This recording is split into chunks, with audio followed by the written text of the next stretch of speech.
அப்படியெல்லாம் இல்லாமல் எடுத்த உடனே நான் முதலமைச்சராக வருவேன் என்று இந்த காசுக்கு கூலிக்கு வேலை செய்கிறவன் சொல்கிற யோசனையெல்லாம் கேட்டு இதோடு முடிந்து போய்விடுமே. இப்பொழுது நீங்கள் 10-12% ஓட்டு வாங்கி தோற்று விட்டால் you will be finished in politics. அப்புறம் தொடர்ந்து கட்சி நடத்த முடியாது ஒன்றால். அடுத்த 5 வருஷத்துக்கு ஒரு எதிர்க்கட்சி அவரால் செயல்பட முடியாதுன்னு நினைக்கிறீங்க? முடியாது. இவர் எதிர்க்கட்சி அரசியலே இல்லையே இவரிடம். எந்த கருத்து இவர் சொல்லியிருக்கிறார்?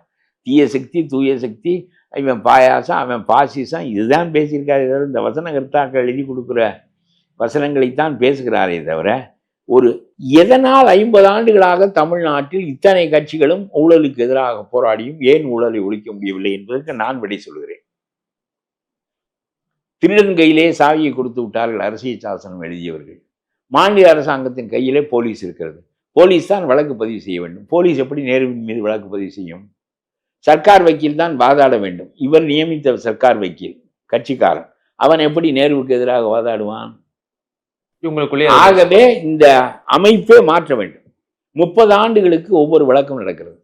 4 பேர் 2 பேர் தான் பாதிக்கப்பட்டிருக்கிறார்கள். இந்த சின்னம்மா, சவுட்டாலா, லாலு பிரசாத், இது மாதிரி 4 பேரை தவிர வேறு யாரும் தண்டிக்கப்படவில்லை. இந்தியாவில் ஊழல் செய்தவர்களுடைய எண்ணிக்கை ஒரு 50,000 இருக்கும். அதில் 5 பேர் தான் பாதிக்கப்பட்டிருக்கிறார்கள். இந்த சட்டத்தால் அதை செய்ய முடியவில்லை என்றால் அதை நான் மாற்றி அமைப்பேன் என்று விஜயால் மாற்ற சொல்ல முடியுமா?